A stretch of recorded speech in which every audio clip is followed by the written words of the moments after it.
It is ridiculous and it is against the laws of nature that we can have somebody sitting pretty who takes home more money than the credible entrepreneur who is doing actual production of goods and services. We always say it as it is. It is only in this country that when a thief is arrested, you hear elders from their tribe saying, he is our son and he is our thief. If you are deviant Yes. and I call you leader, Yes. probably you are already a leader, but you are leading in the wrong direction. We want to see the role of the youth Yeah. in the security, Yes. governance, Yes. and development. The youth that I meet and work with here, you know, we call them the millennials and X's and Y's, this and that. They don't necessarily want to live like their fathers and grandfathers, Yes. do business like their fathers and grandfathers. They're more independent, they're better educated, and they're the ones that are making everything move in this region. We look at the issues, we talk about issues that impact people's lives in Africa. The African peoples themselves continue to cheer bad leaders, and because they cheer them on, they continue to be misled. Let me ask you, doctor, would you rather be somebody who does not enjoy so much freedom but you are rich? Yes. Or you'd rather be poor who you are actually imprisoned by the poverty itself? My goal is not to come here and say, I want the majority ownership, I want to own this, I want to own that, I want to do this. My goal is we all make money and we're all happy, and I help build a big business here. Punchline is for Africa, with Africa, from Africa.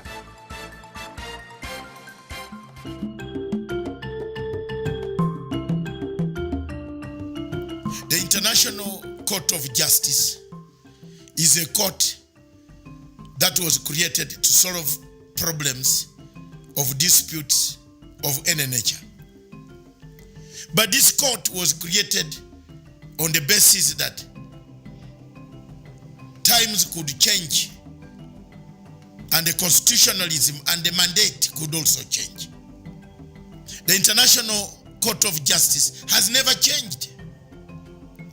In this court, there is no chamber for appeal.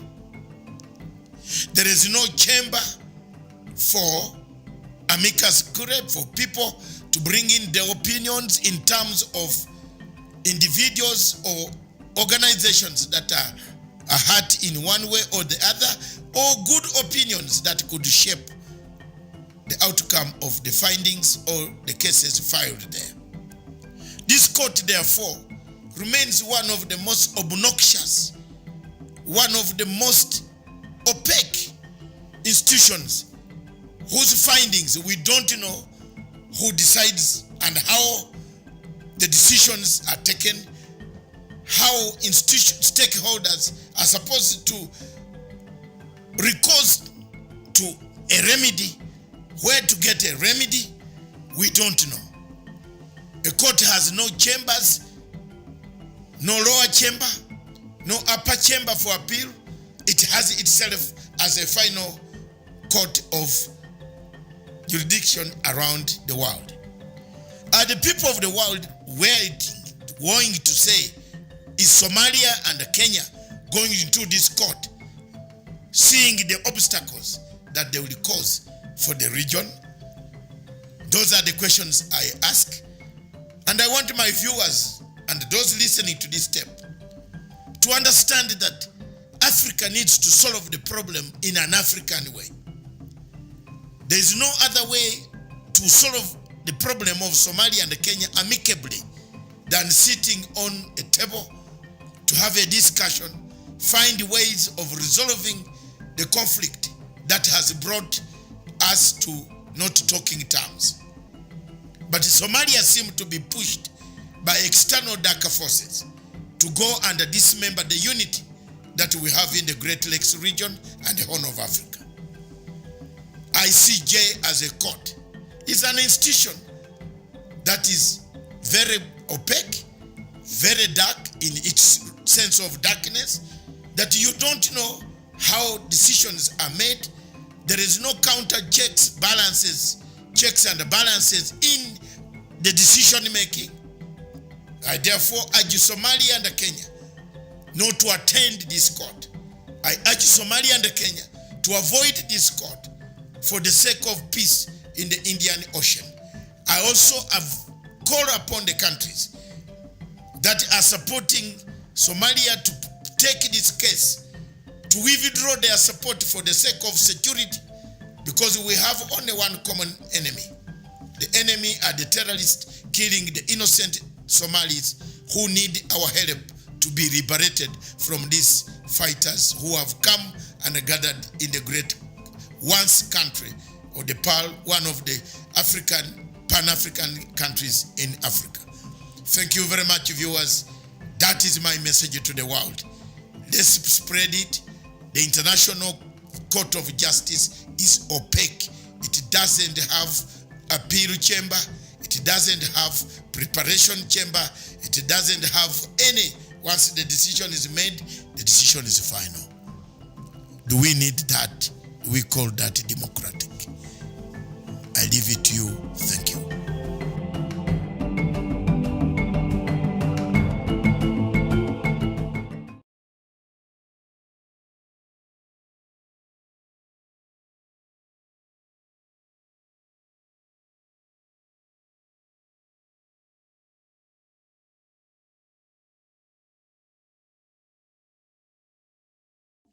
Punchline Africa Television, broadcasting all the way from the Republic of Kenya in Nairobi.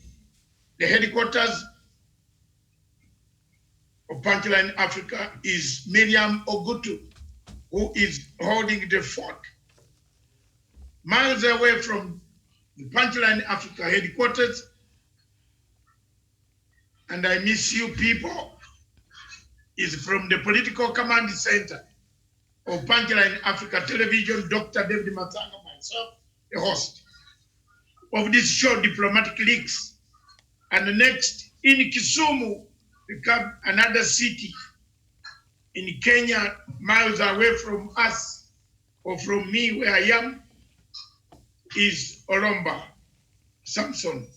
Welcome to the show. Our in-house analyst, Professor Gerard Onyari, good morning. You have blocked yourself, Professor. I was trying to take care of the dogs. Yes. Good morning, Dr. Masanga, Miriam, and Samson, and our viewers.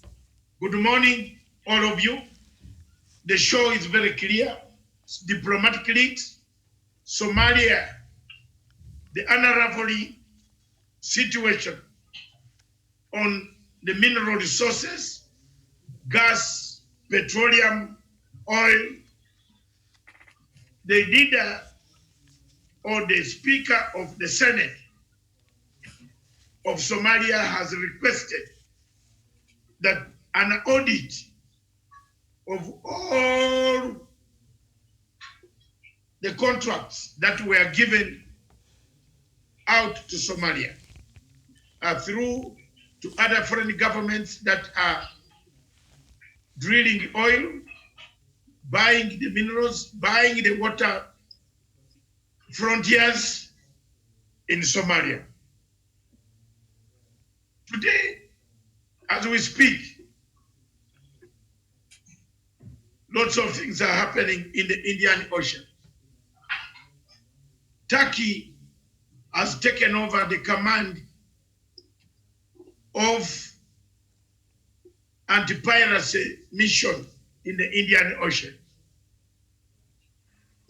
Today, as we speak, South Korea, China are practicing around the Indian Ocean, Somali coast, and the Kenya coast. Today, as we speak, Qatar is flexing its muscle around the Indian Ocean all the way up to Mozambique. The situation is becoming unmanageable. It has forced the Somalis, and through our efforts, we are happy to notify you that at least Somalia today, there are people and voices inside Somalia that are querying how these resources are being sold off. Are we okay, Miriam? Yes, we're fine. You seem to send a signal that No, we're fine. We're fine.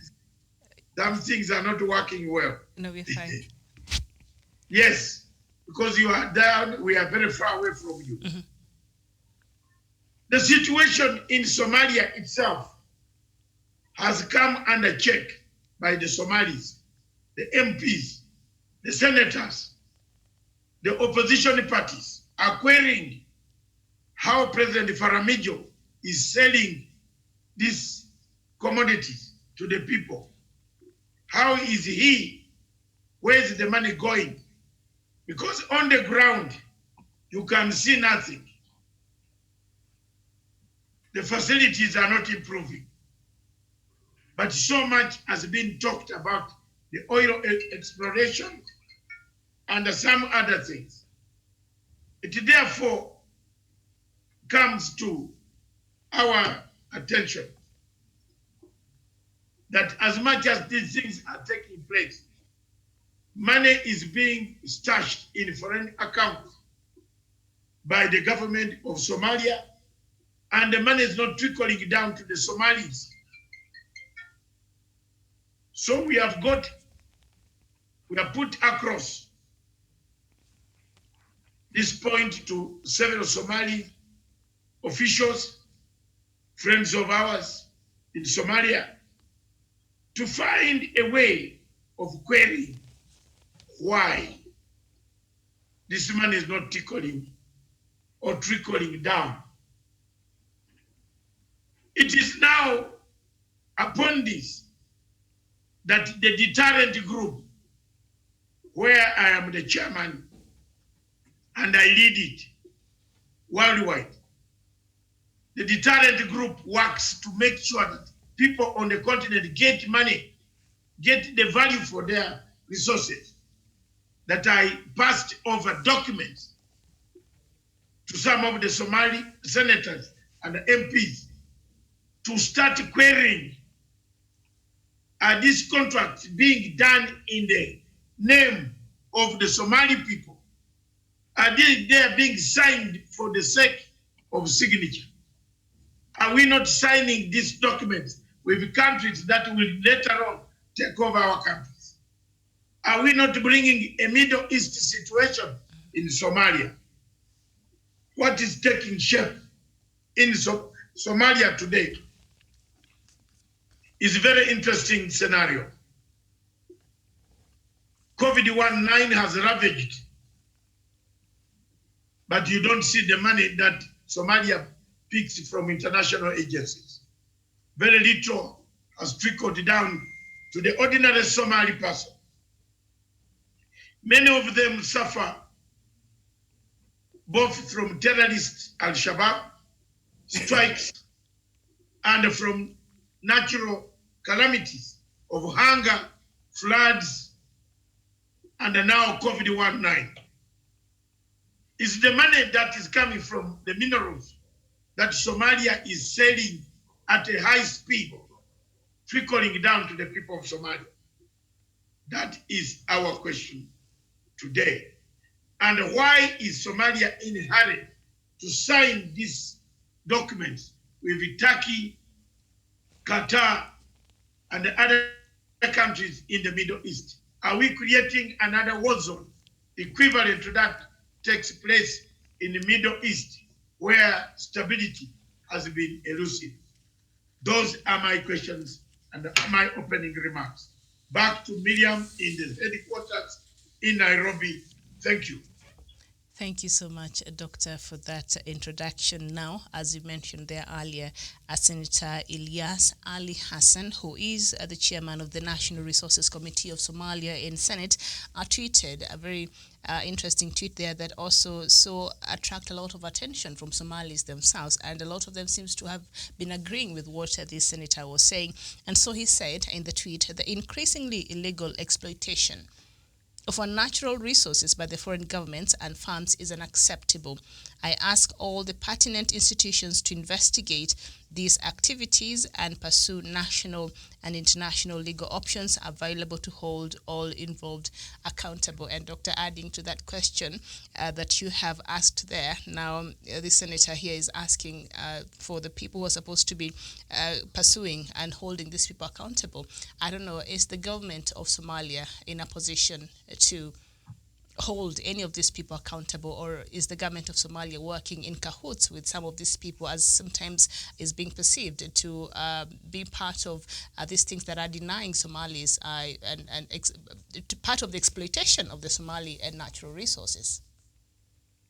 First of all, thank you very much, Miriam. I forgot to announce that Karen Josephs is also online from Malindi. Good morning, Karen. Good evening, Dr. Masaka. Good morning, Miriam. Good morning, Professor Jared, and our other correspondent. Samson. Yes, Samson today, and Daniel is not here today. Okay. But he's coming later on in subsequent shows. How is Malindi? But first, you will come back to that. Let me answer Miriam's question. It is very straightforward, Miriam. The conflict in the region, if we are not careful, will be worse than the conflict in the Middle East. The conflict on the resources of Somalia, the rush for the scramble for Somalia, the scramble for the resources, the oil, and other institutions that people want to grab and strategize as standby for the war will break up in the Indian Ocean. Turkey and Qatar are at the forefront, plus Norway and France, those from Western Hemisphere, are at the forefront of making sure they take a stand on Somalia. Kenya as a country and other countries that have gone into Somalia to pacify Somalia seem to have been overtaken by superpowers in terms of military who have come and imposed themselves and destroyed the morale of the fight against Al-Shabaab.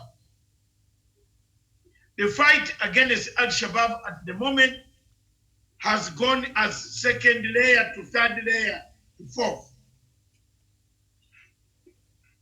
Nobody is putting emphasis on the fight to wipe out, to pacify Somalia.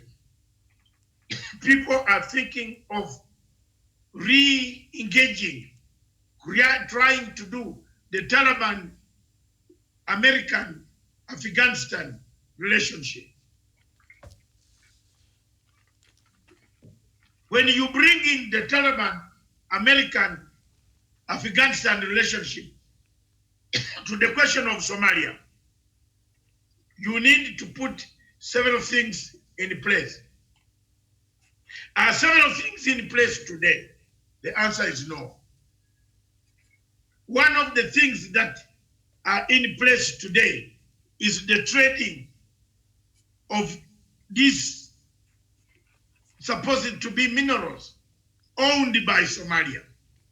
Water, fish, the fishing industry by China and the South Korean ships, Philippines, Indonesian ships, Norwegian ships that are actually taking out resources from the Somalian coast. It is this that are going to be a product. It is this that are going to trigger a second phase of the scramble for Somalia. And that scramble will begin from a mercantile capitalism status, where oil has been floated already on stock exchange, but the money from the oil has not trickled back. The stock exchange reads Somalia teach selling oil. But there is no trickle back. There's no money that has come back to the Somalis, the poor Somalis who are being killed, who are dying on a daily basis because of floods, because of hunger, because of so many other things, plus today, because of health conditions of COVID-19. That is why some of us researchers, conflict resolution officials, experts are querying the rationale of Somalia's oil resources. Where are they going? Who is buying them? Where is the money being banked? Remember, I've been following this story, especially with the Prime Minister of Somalia, who has brought Norway into the equation because he's a Norwegian. And then Farimajo, because he is an American. Therefore, they have brought this to the fore for the people of Somalia. But we had to find a way to ask moderate heads in the Senate, moderate people in the parliament, and for people who underrate, these guys are my friends for a long time. Somali MPs lived together with us. We shared the wind, the cold in London. We have shared a lot. The Senate, that guy there, we have shared quite a lot of things. They needed to know that there are people there who have hope for Somalia. We have hope for Somalia. We have a stake on Somalia because Ugandan troops are in Somalia. Kenyan troops are in Somalia. So you don't stop me from talking about Somalia. When my people, my brothers and sisters are dying in Mogadishu, have we abandoned the struggle of pacifying Somalia? We have rushed to the situation. Is there a problem? We're fine. We are fine. Mm-hmm. Thank you very much. That is my contribution, Miriam. All right, thank you so much there, Doctor. So you brought in something very interesting there, the scramble for Somalia. And as we know right now, Western governments often use humanitarian relief and reconstruction as an excuse and an opportunity to force poor or strife-torn countries to adopt neoliberal economic models that ultimately serve their the interest of Western corporations.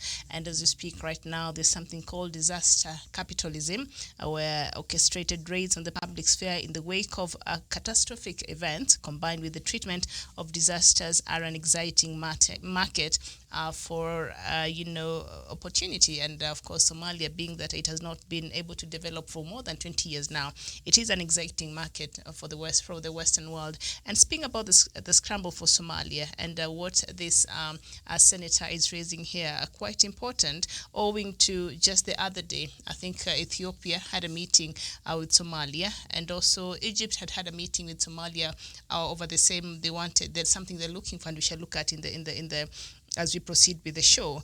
How is it that now, as the senator is asking a professor for the government to hold these people accountable, while it is being seen here, the government is actually part of perhaps facilitating the exploitation of the resources there from Somalia? Miriam, let me just carry on from where Doc has left and proceed to answer your question. There was a scramble and partition of Africa in 1884-1885 in Paris Conference.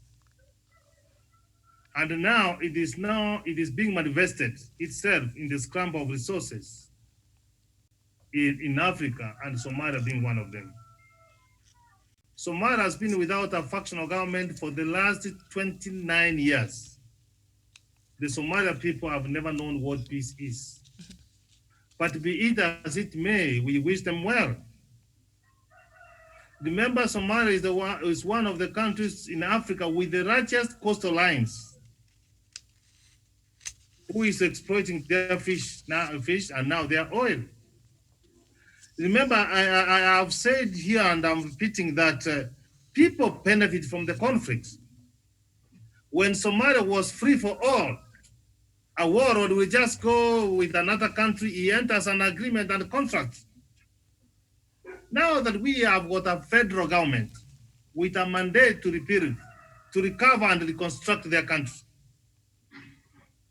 this is now they are trying to query. When you go to the stock exchange, you can see that Somalia has signed this agreement. Who has gained if he has not come to the country? So the Senate, the chairman of the Natural Resources, is very right in raising this point. And only audit is what will reveal out who were the beneficiaries of this contract, because it has been not benefited for the people of Somalia. And let me just be there this to say that there is nobody, Miriam, who will come to build the continent of Africa. Africa will be built by our people, period. I have talked about the scramble of Africa. People came to Africa and petitioned and took all the resources. And now in modern times, now that they cannot be able to take us, they are now coming for our resources. So to answer your question and conclude here is that the Senate and the government of Somalia have perfect right to do audit, because through audit, it will reveal who are the beneficiaries. Right. If it did not benefit the people of Somalia, then the contract will proceed to be nullified, because the government of Somalia never signed and it never benefited the people of Somalia. Very well, thank you. Now, the country's, of course, resources have remained underexploited for over 20 years now, and its leaders could be persuaded to give rights and concessions to the Western companies and also some African countries that have shown a lot of interest there in Somalia. Karen, if you can hear me, does Somalia offer an exciting market opportunity for the Western world and other countries who are just there to exploit its natural resources in the name of helping and what you call disaster capitalism, just capitalizing in the chaos that are there? They come in pretending we're here to help you build the roads, build the hospitals, create companies that will employ your people, but in the end of the day, they're the ones who get to benefit. So is it a very exciting market for such opportunities for other nations to benefit other than Somalis? Karen?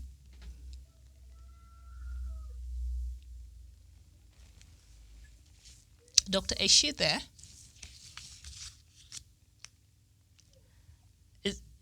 The doctor is not there himself, so yeah, does it offer, because we saw there is a conference, a professor, that happened in London in 2012, and this conference they tried to reference the achievement and sacrifices of AMISOM and other forces, and an endorsement of the United Nations Security Council's decision to expand the mandate and raise the top ceiling of AMISOM, but Uganda and Burundi were not mentioned by name, nor Kenya and Ethiopia were cited for their recent efforts. Nobody mentioned them. It was coming together of the Western countries, and they were there in London. And as much as they just mentioned AMISOM in blanket, but they did not really go into the details of how the individual countries have sacrificed in helping Somalia. So it appeared as though the then Prime Minister of Britain, David Cameron, was trying to take the credit for the work that these African countries have been doing. And now that things look like they want to come back to normal, so now they want to come in and take the credit and perhaps benefit. Miriam, between me and the panelists and our viewers, how there are issues to do with the continent of Africa to go to be discussed in Britain? It confirms what Dr. Masanga is saying and what I'm saying. Is there any country, honestly, which has suffered the brunt of the failure of the government of Somalia? Kenya, of course. Kenya is the first and top. And then people even come to discuss issues, to discuss agendas, even without even mentioning you. And then someone else takes credit. See where our defense forces are at the expense of the taxpayers' money, not even for United Nations or AMSHON. So what I want to say that remember, we are having a conflict over the oil blocks around the boundary in Ram with Somalia. The people whom we have written down everything possible to ensure that at least they are alive. Try to imagine if Kenya was an hostile neighbor, what could have happened? If what you could have said, we crossed our borders and then we say, just be there and sort all your issues. It's very unfortunate that the issues to do with the continent of Africa will go to be discussed in UK.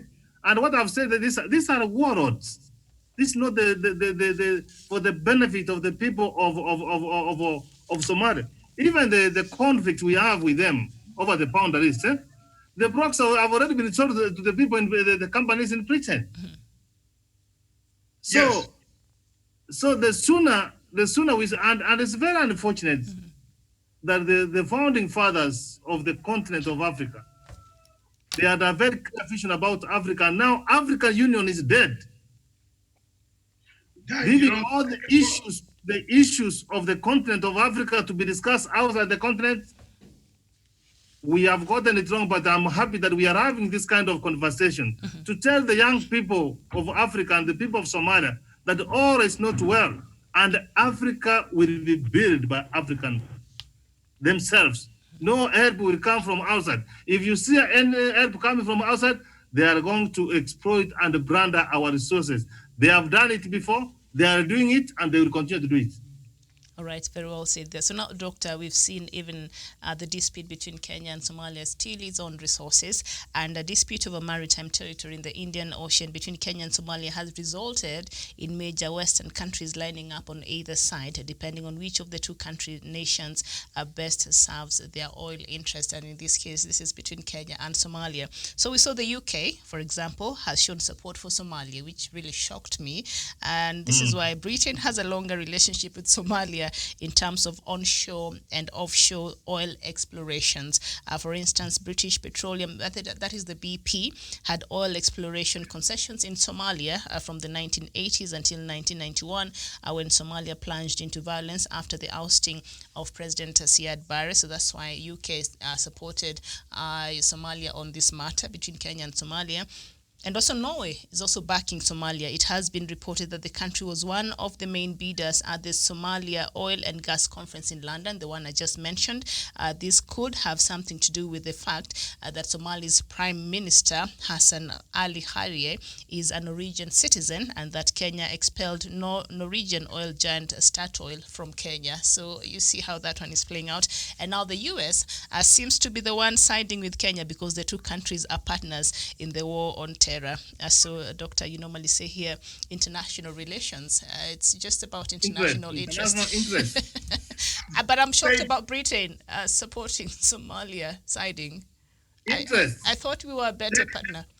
Yeah? Yes. Let's bring in Helen Joseph from Malindi. I'm sorry, we have forgotten of Rabata. You have heard the questions that Miriam is putting forward. Yeah, Britain. Yes, I have. Yes, go ahead. Take a cue on it. Okay, I would love to support what Professor just said. Yes. We are going to build Africa on our own. Yes. And to prove to you that we do not have other people, we do not need other people coming in. When this issue of the trials, I'm sorry I have to bring this on in. When we had the issues of the vaccine trial in Africa here, that was a proof that it's not everybody who wishes us well. So it's time that we use what we have here to build our own Africa. And we don't have to involve other people to come in, because not every other person out there who wishes us well. They'll exploit our resources like just the way they did before. Thank you.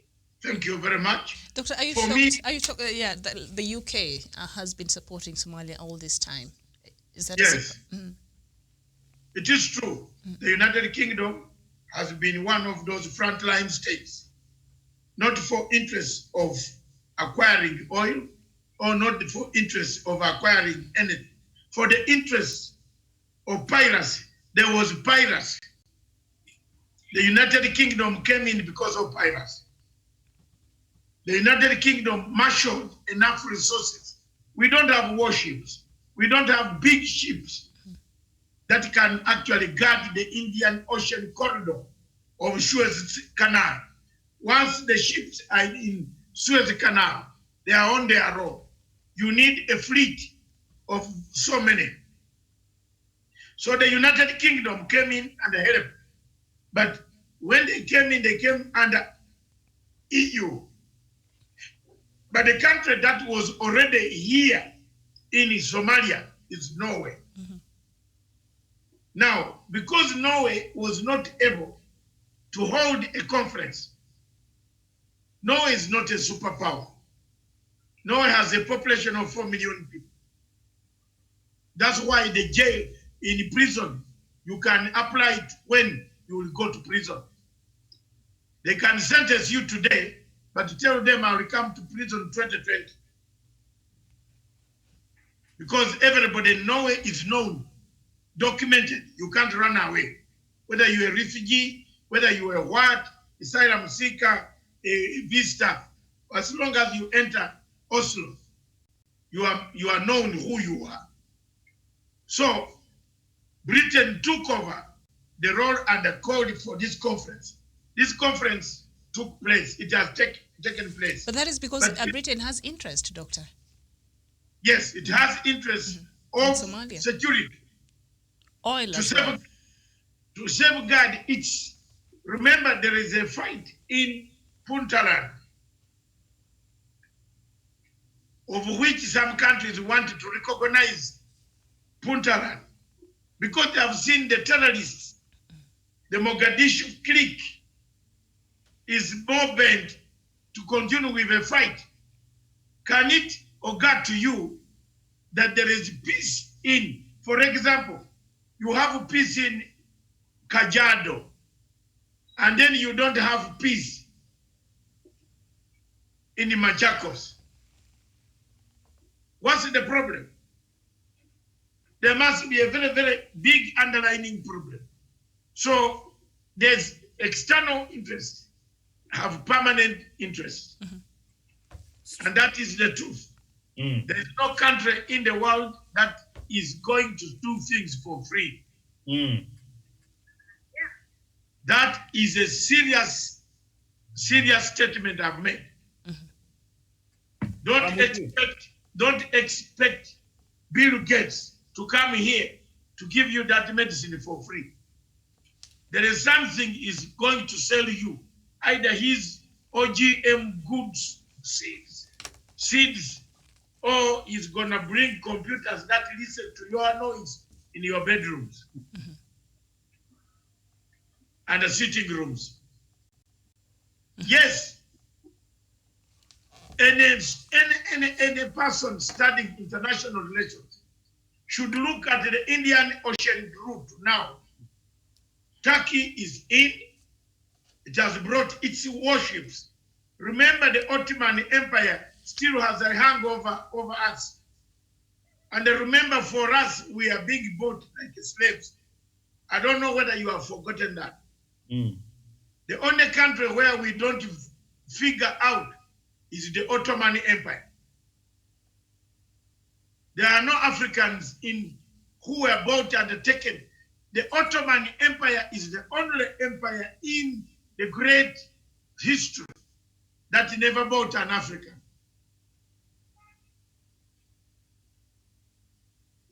Are you with you very well? I'm now hammering points home for all students, everybody, Catherine, Samson, yourselves, Medium, the only country in our history that has come closer to our Indian Ocean border and our closeness is Turkey, that never bought us. The rest of the country, from Oman, Qatar, Saudi Arabia, they bought us as slaves. That's why today they have a syndrome of taking us to work in their houses, then beat us, then enslave us, then torture us, then abuse us. And we Africans are very happy. Oh, I'm going to Dubai. Oh, I'm getting on a plane to Dubai. My food. What Dubai? Dubai is built on your money. It was built on our money, our hard labor. Does it sound to you when you see black Arabs in Yemen? What are they doing there? What are they doing there? Haven't you seen black Arabs? Have you seen two types of Yemen? Some darker like Matanga, some like Arabs. Because these are the people, Yemeni people came here to buy us, for us to go and wash their legs and the feet while they smoke shisha with pipes. Hey, where Africa? Look, Mahara, do this. We have been victims. Our continent has been a victim, and our continent continues to be a victim of these two, of several. And I can agree with the civilization of the British. They left us the English we are speaking today. But the Arabs left us war. Yes. That's why Djibouti can actually, the president of Djibouti ate food in this country until he grew huge like that. Bigger than Matanga. Yeah. But when the president of Djibouti decided to field a candidate against Kenya, he did not even think about us. Do you know what he thought about? He thought about Arab League. And for your information, those watching this show, let me give you another thing. Kenya has, as a deterrent group, my group is the deterrent group, Africa, registered in London. We are a deterrent group. Nobody is going to threaten me. My deterrent group operates, is well registered. We can operate, and we are going to tell the Somalis, we are going to tell these mercenaries the truth. Enough is enough. Look at what is happening. Ethiopia, Somalia, Asmara, Djibouti are hammering out an agreement with Al-Shabaab without telling Kenya.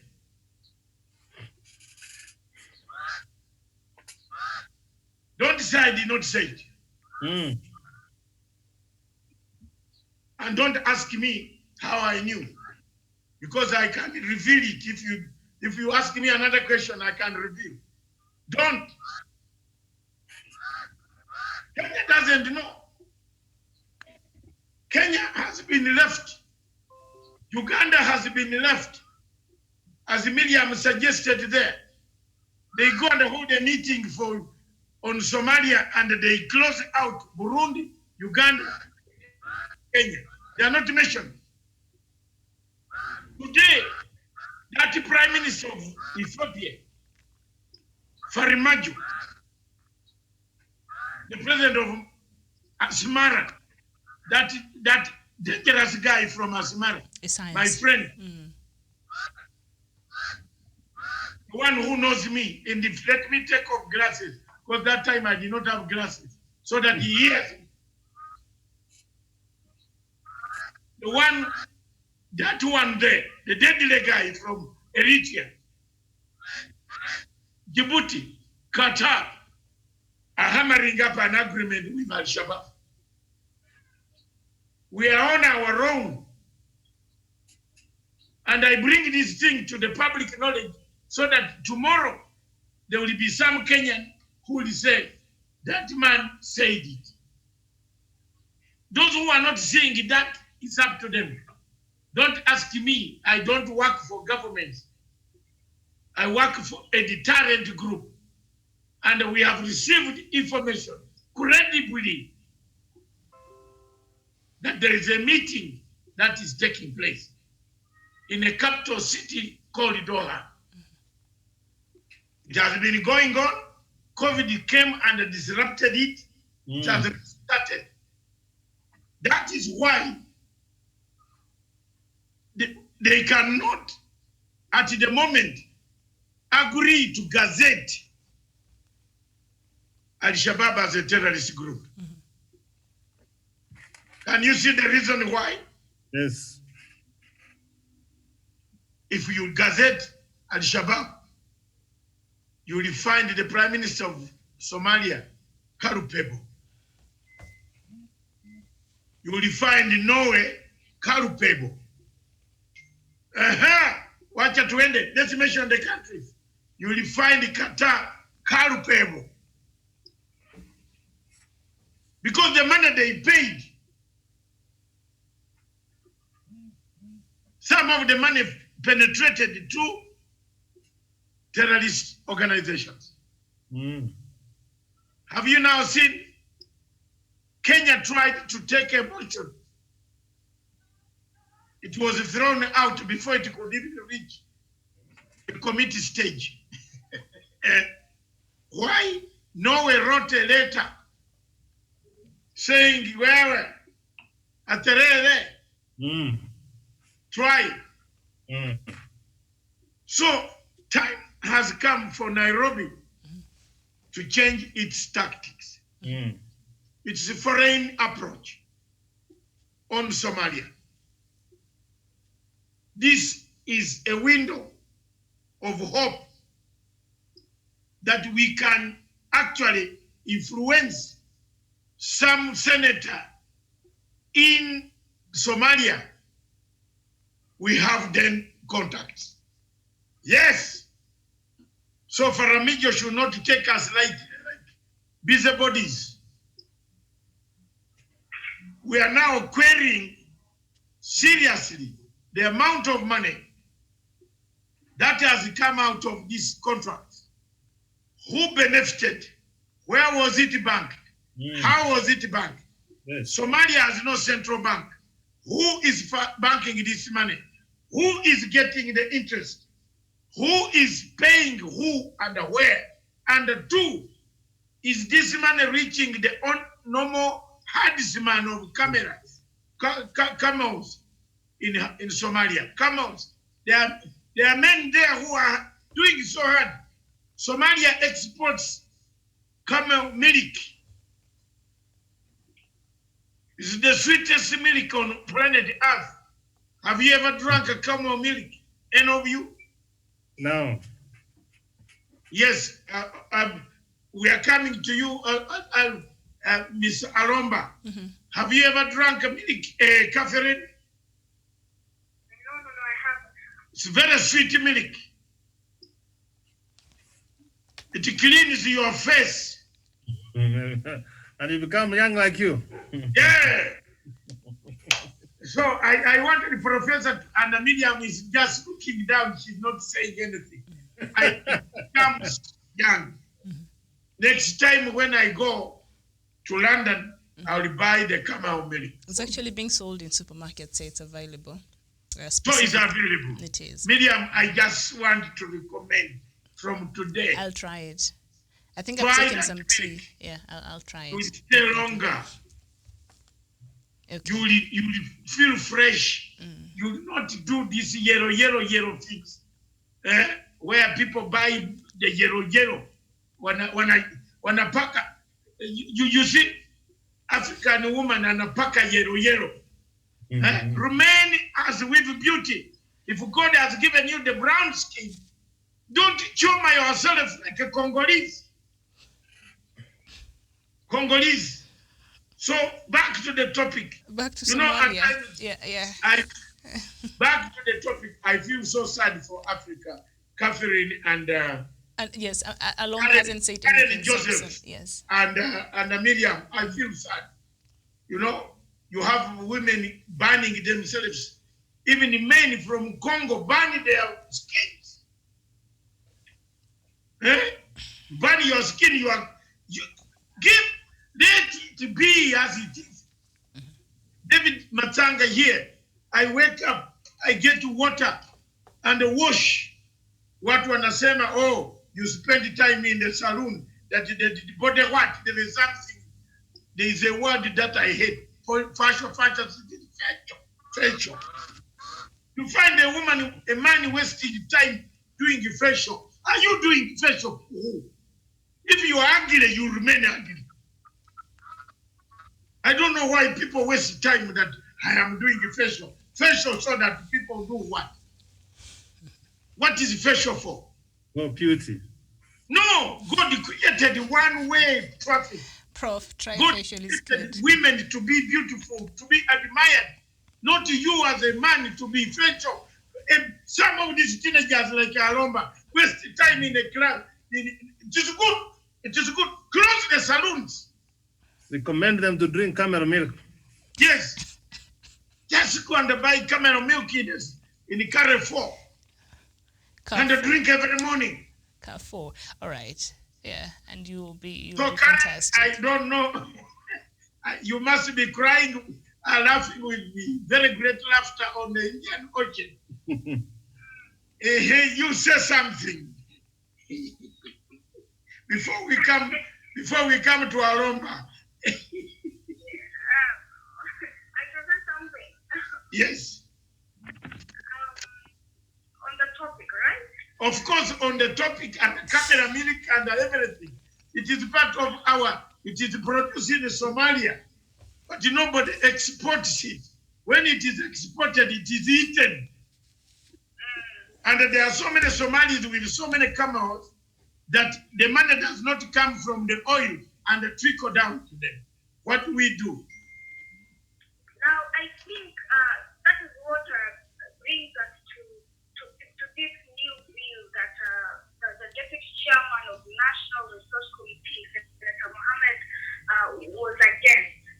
The new bill says that the resources will be shared among the federal government, the six states, and the community. So the community is involved. Now, if the president signs this new bill, then the money or the resources will be able to reach the community and the state and the federal. The sharing aspect that comes in with the new bill, I think I will support it. That is when the resources will get to the common wananchi and the community. Because this other bill that they were using, that was implemented, I think, to 2008, the resources were directed to the Somali people, but they have not been getting there. So I think the president should sign in this new that involves the resources being distributed among the federal government, the six states, and the community. Which, if you give it a try, maybe the people will get to the community as it said. Okay, thank you very much, Miriam. Thank you. Let's move to Aromba. You can ask Aromba the questions. He has been anxiously waiting from Kisumu. Yes, Alomba, is Somalia a victim of exploitation? Or is the government working in cahoots with the people who are coming in to take advantage of Somali's vast natural resources there? Yes, Miriam, there is an admission I want to make. Of all the discussions we've had so far, this is the, in my view, the most important discussion that we have so far. So I want to say this. Somebody's referred Africa as cradle of mankind. I totally agree. And true to that, God endowed Africa with a lot of resources. Sorry, Samson. Sorry to interrupt. We seem to be having a problem. Samson, We seem to be having a problem with your audio. Yes. Are you able to fix it? Then I'll come back to you. Please just check it, and then when it's stable, we can come back because we can hardly hear what you're saying. And I think you're making a very important point there. So are you able to fix it so that we can come back? Are you able to listen to me? All right, go ahead. Sounds much better. Are you able to listen? Yes, we can. Yes. Yes, I wanted to make this kind of a preamble by saying that I really appreciate this particular debate. This is so far the best in my view. And I want to really thank Dr. for bringing this particular debate. This is so Pan-African. So, Miriam, I want to bring this, now that we are having a discussion, let me bring this particular bit so as to answer your question. Somebody described Africa the cradle of man, and true to that, God endowed Africa with a lot of resources. Over the years, Africa has really suffered poor terms of trade in the global market. You remember there was a time fruits from Zimbabwe was banned. They were banned on fish from Kenya. They were banned on mira, banned flowers. But then it is so unfortunate that these guys are really are interested in our minerals because they know this is so precious, and because of that, it is something that has potential of evoking chaos. You remember what happened in Libya the other time? In any particular economic activity, citizens expect article proceeds, but realize in most cases, like in this case now, Somalia is in chaos. If these people go ahead and ratify this particular agreement, this is a recipe for chaos. The citizens will not benefit. There is a hidden hand in this. Africa must rise and say no to overexploitation of its minerals with zero or no profit proceeds to the civilians. So I agree with the professor. I agree with Doc. Mogadishu should not proceed this kind of agreement. Mm-hmm. Let them put their act together and say no to exploitation, because at the end of the day, there will be a lot of chaos. Mm-hmm. There will be another Arab Spring, Arab war, like a similar war like the one we saw in Libya. So I don't think this is the trajectory Africa wants to embrace. Let us revisit this and put our act together and say no to exploitation. Thank you. Right, thank you so much. So a high-level delegation from Ethiopia on Wednesday, that is yesterday, arrived in Hargeisa, the administrative capital of Somaliland, just a few days after Egypt expressed intentions to establish a military base in the northern breakaway region of Somalia. Now, last week, an Egyptian delegation visited Somaliland for 3 days, where they held closed-door meetings with President Muse Bihi Abdi. Insiders say Cairo had proposed to establish a military base in Somaliland, a move which angered Ethiopia, which has been at loggerheads with Egypt over the construction of Grand Renaissance Dam along Blue Nile. Now, Bashe Omar, Somaliland's official representative to Kenya, confirmed the trip by Ethiopians to Hargeisa, adding that they will hold bilateral talks with Muse Bihi, but could not admit or deny possibilities of discussions on Egypt's plans to set the military, base. And traditionally, Ethiopia has closely worked with Somaliland from matters trade to security, and it played an instrumental role in helping Hargeisa to declare independence from Mogadishu in 1991, following years of civil war that left thousands of people dead and others displaced. So, Prof, there we see Ethiopia and Egypt, like we say, this proxy wars sometimes. Africa, we find ourselves fighting some wars that has nothing to do with what is happening in that country. And now we see this feud that has been happening between Ethiopia and Egypt is beginning to play down here in Somalia in regards to they're looking also part of the natural resources and how they can benefit from Somali there. So things like this, are they even fueling the instability and the insecurity there in Somalia? Professor? Yes, yes, yes. We have discussed that one before, and we had said that the future and the stability of Somalia will break into 3 states. Not today, not tomorrow, but one day it will break. That is Puntland, Jubaland, and Somaliland. Remember the relationship between Egypt and Ethiopia is not healthy. And what Egypt is trying to do is to extend its territory and its relationship, so that per se it is not that it want to be interested with Somalia, but they are so much interested on what they want to do with Ethiopia. That's how I look at it, because as it is now, and I saw the negotiation going on between Ethiopia and Egypt. If they don't reach an agreement, they will fight over the Nile. So they are preparing for a larger involvement, and the only country which they can easily enter is Somalia, which has got no structures, the government in full. So that's exactly what they are trying to do. It is for their strategic reasons, and not per se resources, but what I've just mentioned about the relationship between Ethiopia and Egypt at the moment. Thank you so much. And Dr. Egypt planning to establish a military base in the northern breakaway region of Somalia at this point in time. Is the timing, they're suspicious?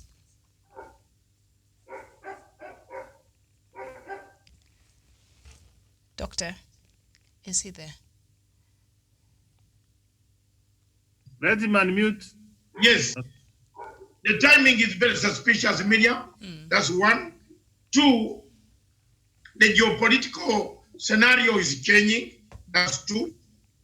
Three, the same powers that have been fighting over Libya seem to be changing the color yellow to fight over Somalia. If you look at the people who are fighting in Somalia, in Libya, is Turkey, Qatar, United Arab Emirates, Egypt, and Saudi Arabia. They are divided in 2 groups. The Turks are not interested. They have come in, they have hit General Khalifa Haftar, broken him to pieces, is begging on knees. Egypt is embarrassed. But Egypt is not yet done yet. It's embarrassed because Turkey is already in the Indian Ocean and the Red Sea, guarding the ships. It took over the guarding of the ships yesterday. Change of guards for anti-piracy so that Abdel Nasir does not go there anymore.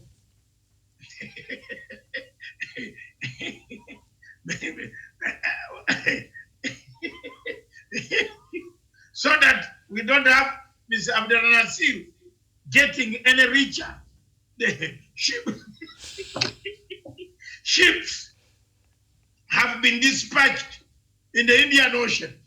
And I want people to understand this. This is very good knowledge, that how our leaders get their sweat. How are people getting the money? How are people rich? How can someone tell you he has a golden gate of costing 5 million shillings when a Kenyan has not eaten? But don't worry about that. The unraveling of the Somalia scenario. All these things are coming. Walai. Walai. And I'm telling you in the Somali, walai. Walai. The unraveling of this oil. Let COVID-19 go down. Go down. Yes. The type of investigations that have taken place. Some people will sell those golden gates. There is a very huge international operation running around the oil, this minerals, and so on and so forth. I swear it will unravel the whole mystery of what has been happening down in Somalia. So today we have very poor internet connection. It's true. That has brought down our viewers from you people, Miriam, in the headquarters. I can see you down there in Nairobi. I can see the internet is slow. But the point that I want to make is there is a problem.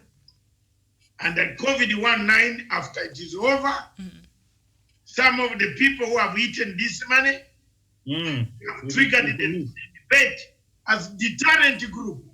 We have triggered the debate inside Somalia. Inside the parliament now, those MPs are not going to give up. They want to ask who pocketed what, where did the money go, what did it do, which project, how many people, Somali, and for Somali people who always shout on Facebook, we are trying to help you. We are trying to help you. Why should you have Chinese coming to carry your fish every week when you Chinese should be told to bring refrigerated containers in exchange of your fish so that you can fish and put the fish in refrigerated containers, then sell the fish to other people who are coming to earn a living, then give us. There is one way to end the Somalia crisis.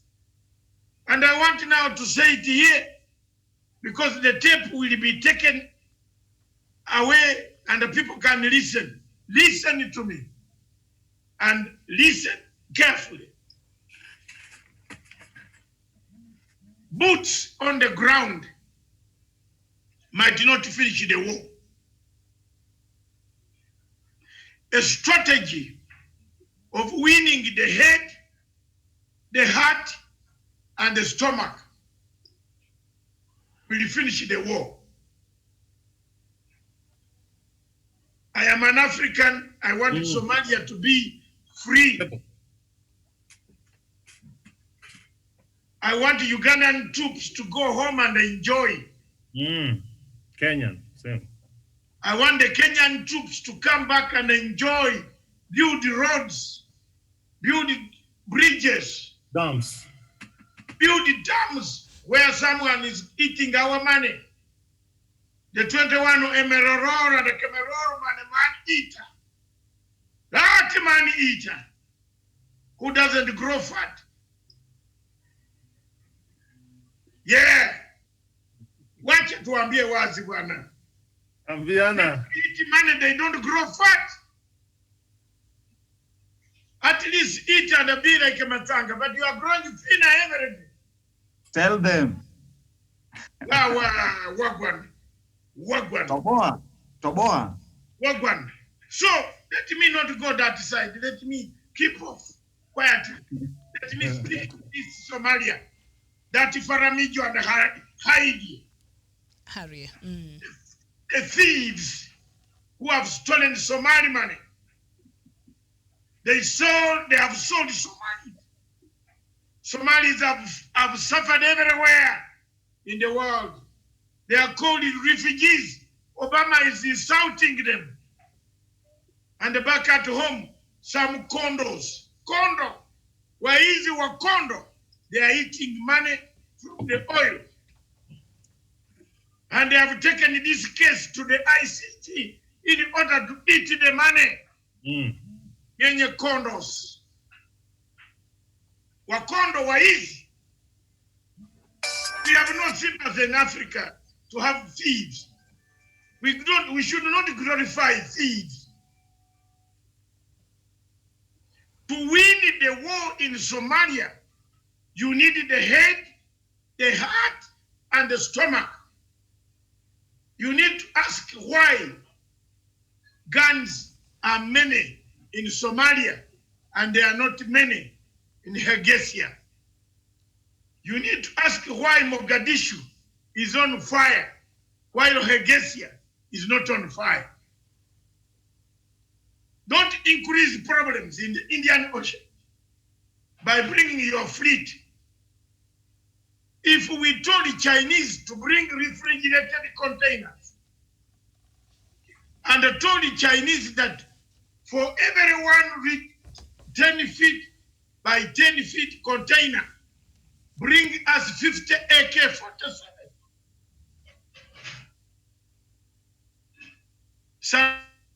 47, we give you a container, you place it at the Indian Ocean port of Kismayo.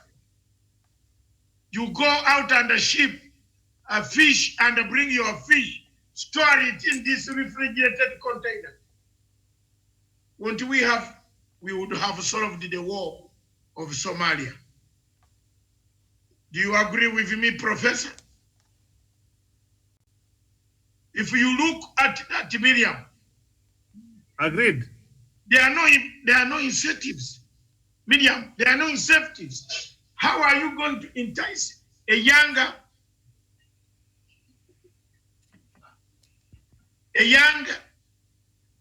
African, Somali, whose life is terrorism? How will you entice him to leave the gun? You must give him a job, isn't it? Because he needs the stomach to eat. He has been radicalized. You must change his heart. When you change his heart and leave him there without this, he will come back. So let the leaders who are eating this money be warned. You get my point? Be told. Yes, like today we are talking about it, that other people take him as people on this television. We are talking seriously. Nobody would like to be in a position of Somalia. Thank you. All right, thank you so much. And of course, Somalia now caught up in a regional struggle between Saudi Arabia and United Arab Emirates on one side, with Qatar backed by Turkey on the other. And what is at stake is the busy waters of the Somali coast, but the future stability of the country itself also is in danger right now. So having all this progress that especially the UNISOM has been trying to bring in Somalia, the stability and the peace, and considering all these competing factors and interests there in Somalia, which obviously they're competing for their own interest in their own countries, but it appears they're bringing the proxy war there in Somalia. How are we likely to see a peaceful Somalia with all these competing interests? If you put it together and consider that, are we likely to see a stable Somalia, or are they, able to benefit more when Somalia is at chaos and the way it is right now? Things like this, will they derail stability in Somalia? Professor, or also something else? Miriam, the future of Somalia is in the hands of Somalia. Let me just quote the former Vice President, Stephen Kalonzo. You know, he has been involved in the negotiation in trying to put peace, to bring peace in Somalia. He has said that the world will get tired. And the world is already tired with Somalia. And now that they are tired with Somalia, they are now interested with their resources, the oil, the gas, their fishing grounds. That's what they are interested in. And the sooner that they realize, the people of Somalia, with the federal government, with the mandate of recovering the country and reconstruct the country, it is high time that they come together. But as I've said, people gain out of conflict. When there is no working government in Somalia, you know the likes of Dr. Masanga is mentioning, they have been, they have found their way to invest in our country. So the future and the peace in Somalia lies entirely on the hands of the people of Somalia. And if they can sit around the table and try to see for the underlying issues to the conflict for 29 years, even if you don't want to see, even if the devil has planted you for all those years, it is high time to know, to see that things will be solved around their table. If they don't see this, their resources will be plundered.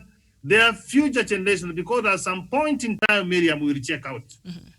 And when we talk about sustainable development, is using the resources of the day with in mind that there are generations going to come out of it.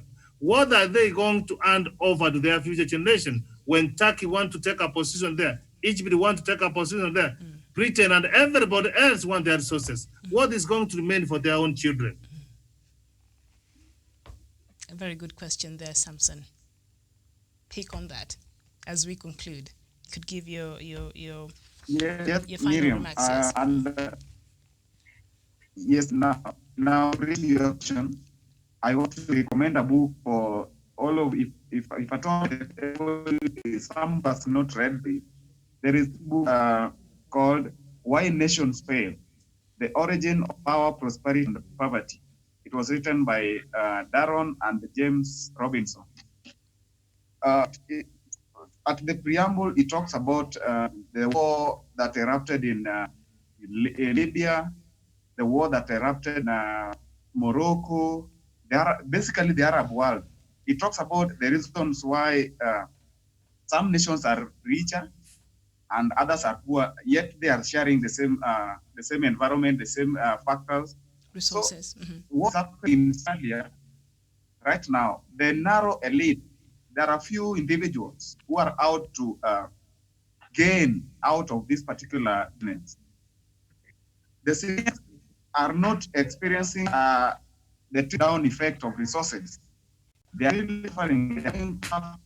If Mogadishu had to ratify this particular agreement, what will happen is that the citizens will get, they'll be fed up, and they will be unattracted to the narrow elite. Samson, I'm afraid your audio there is not really clear at all. So I'm afraid I might have to cut you off. But you can hold that thought. Perhaps tomorrow we can pick on it. I'm not sure. Let me loud let me loud what he has said. Samson, you are not being heard properly. There's something wrong with the audio. But this afternoon you will have a new equipment.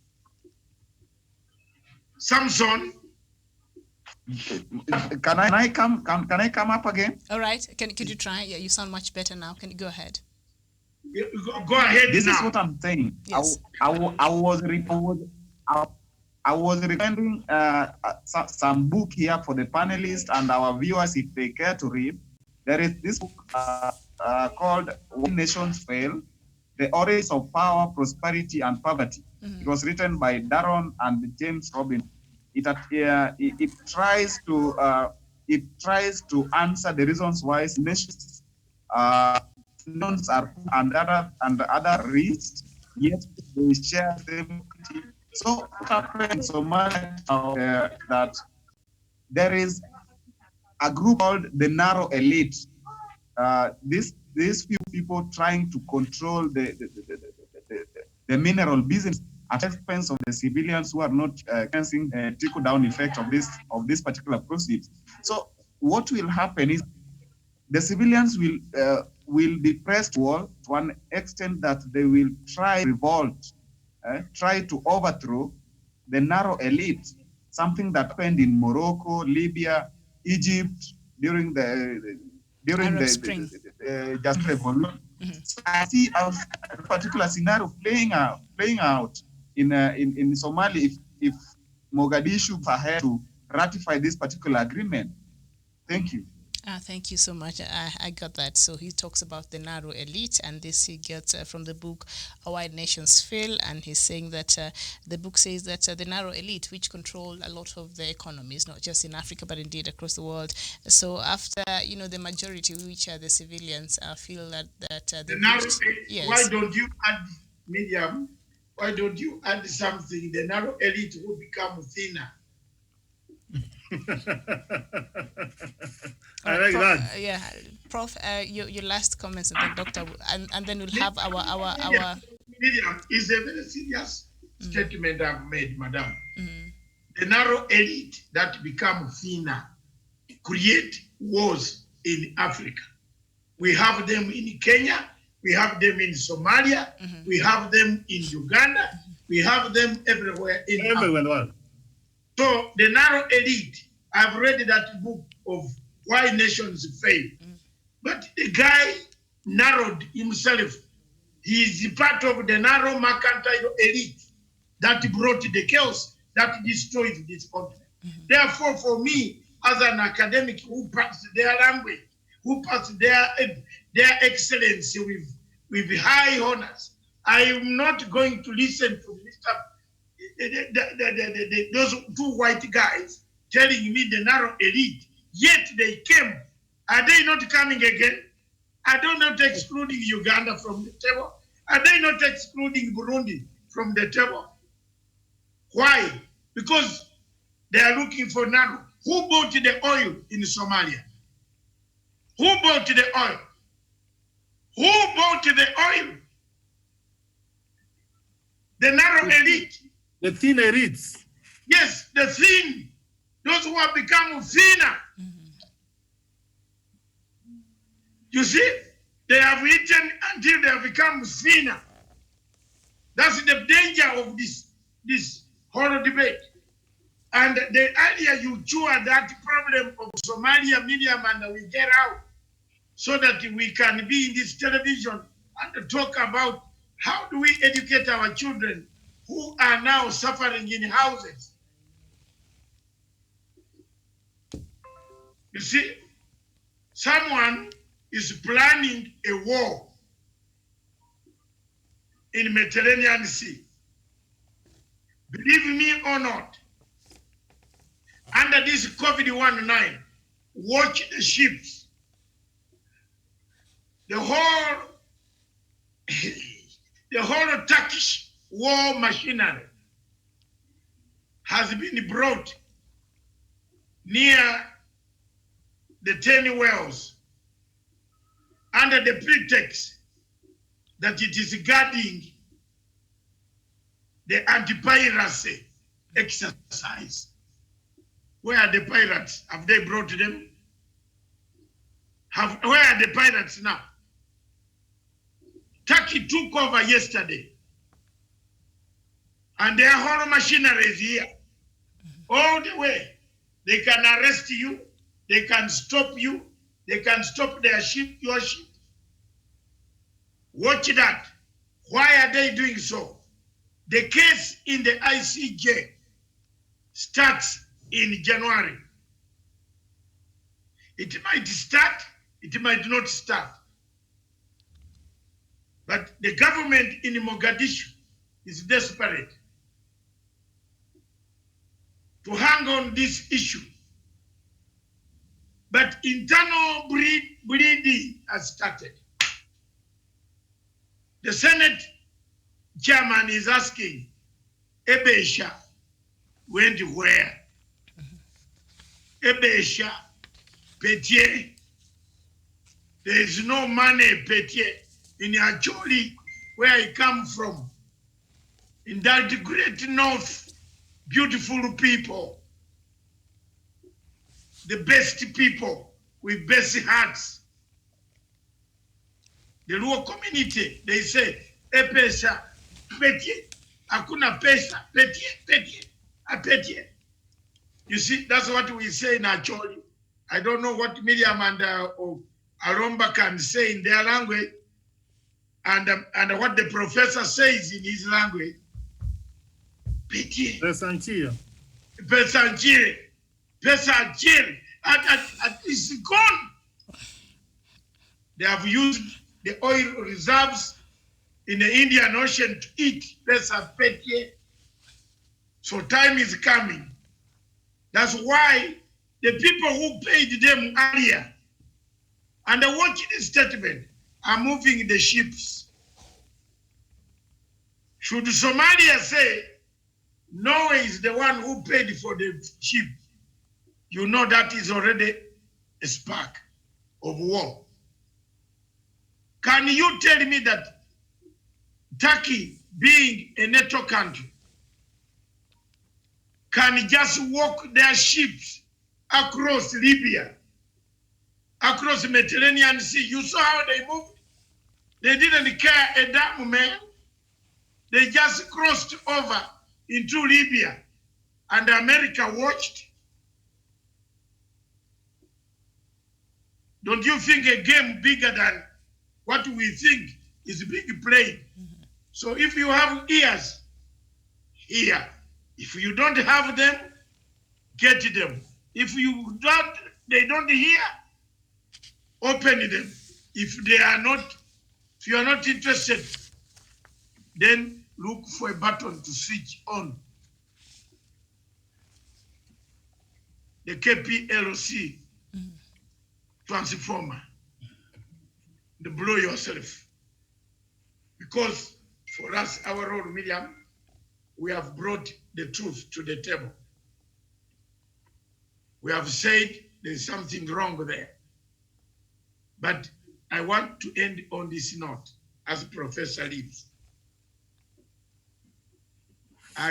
You know, we are going to be in history for having signaled and initiated the debate on that issue. Those younger men are not giving up, and there are many in the Senate. And I challenge the Farimajo that you called me a kafir. Wait for more. That's the smaller dose of Matanga. Delivered. We are not delivered there. Wait, you will see. Very many people are going to ask, you know, these guys have been banking money back in Qatar, bought houses in Kenya, bought houses in Uganda, but they are not feeding the Somali people. Thank you very much, Madam. And thank you very much, the panel. Thank you very much, Professor. Thank you very much, Miriam, for hosting. Thank you so much, Dr. And the finer they become, for us to expose them. Those men who are becoming thin, yet they have huge money. And those who are stealing the COVID money, kesho tuko na nyenye, very early in the morning. Thank you very much, Madam. God bless you. I now leave myself, hand over myself to you for direction. We are done. I don't know if our viewer from our correspondent from Mombasa, Amalindi, she's still... No, she excused herself. Okay. Because she had some commitment to go to the ocean. All right, very well. So, Professor, I think Alombo already gave us his final remarks, and it was your turn. Go ahead on this matter. My remarks here, this is a great debate, this is a great discussion, this is a great conversation. And the time for the young people to use the peaceful means to protect their resources, the better for their country and for future generation. Thank you. Thank you so much. My name is Miriam Ogutu. We'll see you later. Bye-bye for now.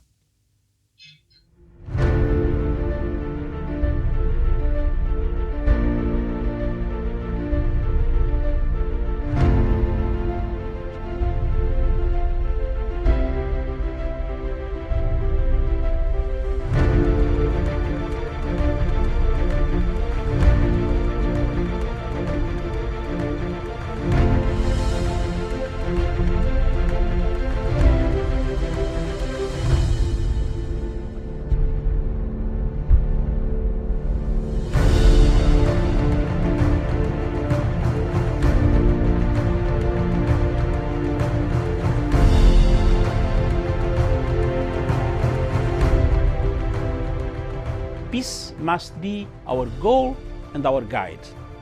And all that we strive for as a human family, dignity and hope, progress and prosperity, depends on peace. But peace depends on us.